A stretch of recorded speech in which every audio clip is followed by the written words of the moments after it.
Bom dia, turminhas do sétimo ano. Aqui é o professor Odilon Pimentel. Estamos na nossa 22ª semana de aula, hoje dia 13 de outubro, né? E hoje, professor, vamos estudar o quê?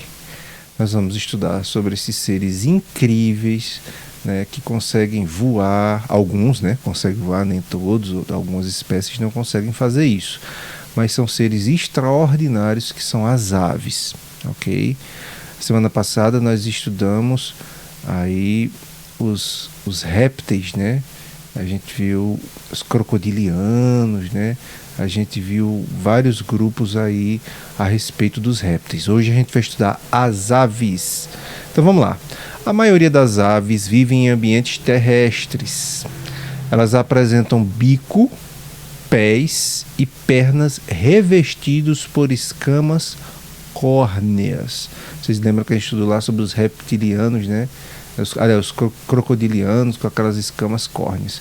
E também as aves possuem os membros anteriores, né? No caso aí os braços, é o que seria os braços, modificados em asas. Entre as características das aves está presente a presença de penas. Hoje eu estou gaguejando, viu? A presença de penas e de sacos aéreos. Vou repetir de novo que eu gaguejei. A maioria das aves vive em ambientes terrestres. Elas apresentam bico, pés e pernas revestidos por escamas córneas e os membros anteriores modificados em asas. Os braços delas, né? No caso da gente, a gente tem braço. E no caso delas, foi modificado para asas. Entre as características das aves está presente a presença de penas e de sacos aéreos, que a gente vai estudar o que são esses sacos aéreos, certo? As penas. Né? Qual a grande importância das penas para as aves? As penas são importantes para a manutenção da temperatura do corpo. É bom lembrar que as aves elas são homeotérmicas. O que isso quer dizer? Nós mamíferos, né, nós também somos seres homeotérmicos, porque nós precisamos manter a temperatura do corpo constante. Ela não pode ficar variando, né? Então, se a temperatura do ambiente estiver muito alta, mas a nossa temperatura, por exemplo, nós humanos, está ali, 36 graus e meio, 36,5, né? Ou 36. Se a temperatura estiver muito fria lá fora, a temperatura do nosso corpo vai trabalhar para manter essa temperatura em 36,5. Então, por isso nós somos chamados, em relação a esse controle de temperatura, de seres homeotérmicos. As aves também são homeotérmicas, né? Então as penas são importantes para a manutenção da temperatura do corpo, para a proteção e para a atração de parceiros na reprodução. Por isso que algumas aves são tão coloridas, tão enfeitadas. Existe um objetivo que é atrair as fêmeas, né, para a reprodução. Existem diferentes tipos de penas, mas somente alguns permitem o voo. Somente algumas espécies de penas é que permitem o voo. Então você tem todo tipo de formato. Eu coloquei aqui alguns formatos de penas, porque tem todo tipo.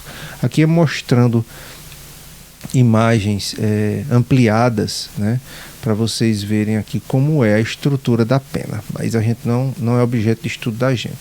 Vamos lá, eu falei sobre os sacos aéreos, mas o que é isso, professor? Sacos aéreos. Os sacos aéreos são estruturas que atuam como reservatórios de ar.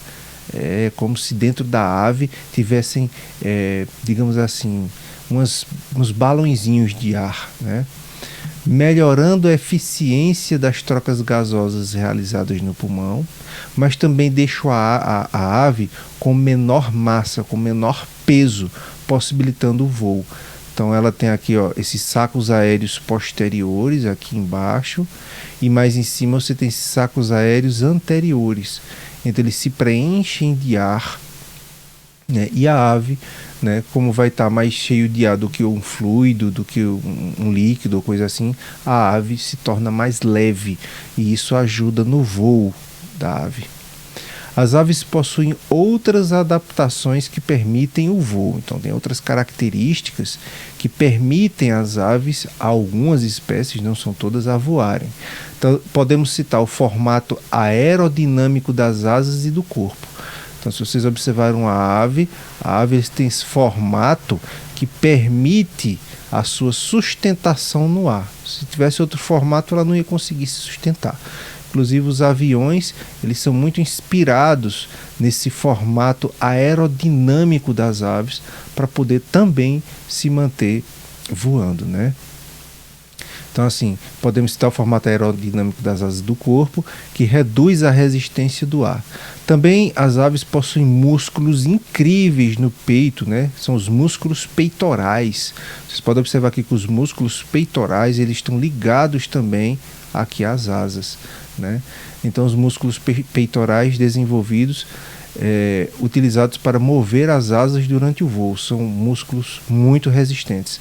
E a presença de ossos pneumáticos. Como assim, professor?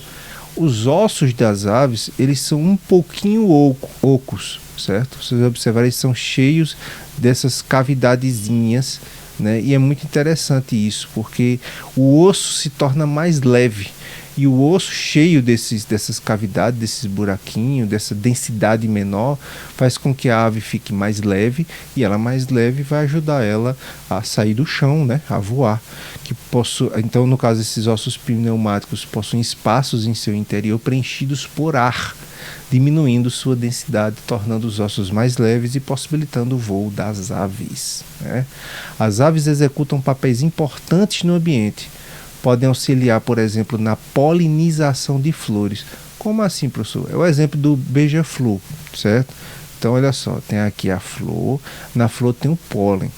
O beija-flor, quando ele coloca o bico dele aqui, ele está, digamos assim, sujando, né? Tá enchendo o bico dele de pólen, que são os fragmentos, são a célula reprodutora da planta. Ele vai levar para outra planta e vai fecundar a flor de outra planta. Então, por exemplo, as plantas, elas se reproduzem pelas flores, mas quem auxilia isso nessa reprodução, entre outros seres vivos, entre outros animais, também são as aves, no caso aqui do beija-flor, que ajuda a polinizar as plantas e ajudando as plantas a se reproduzirem. Nós temos também outros animais, outras aves, que ajudam na dispersão de sementes, né? Como a gralha azul, ao exercer esse papel de, por exemplo, quando ela come um fruto, ela acaba nas fezes saindo essas sementes em outros lugares em que ela fica, essas sementes vão brotar ali e formar novas plantas. Então as aves também usam, tem essa função de serem dispersoras de sementes. As aves também podem realizar o controle biológico, né, como a garça vaqueira, ou então a gente conhece mais por aqui como a garça, né, que se alimenta de carrapatos que são parasitas dos bois. Quem nunca viu assim isso aqui, né? As garças perto das vacas e fazendo esse controle biológico, né? Diminuir. O que é esse controle biológico? Controlar a população de outra espécie. Então a garça, ao se alimentar do carrapato que fica nas vacas, está diminuindo a população de carrapatos. Então, essa diminuição é chamada de controle biológico, né? Porque aqui é um excesso de carrapato. Bem, pessoal, por hoje é só. Espero que tenham curtido a aula aí sobre as aves. Foi uma aula rápida, curta. E semana que vem, né, a gente se encontra aí. Um abraço e um beijo para cada um de vocês. Tchau.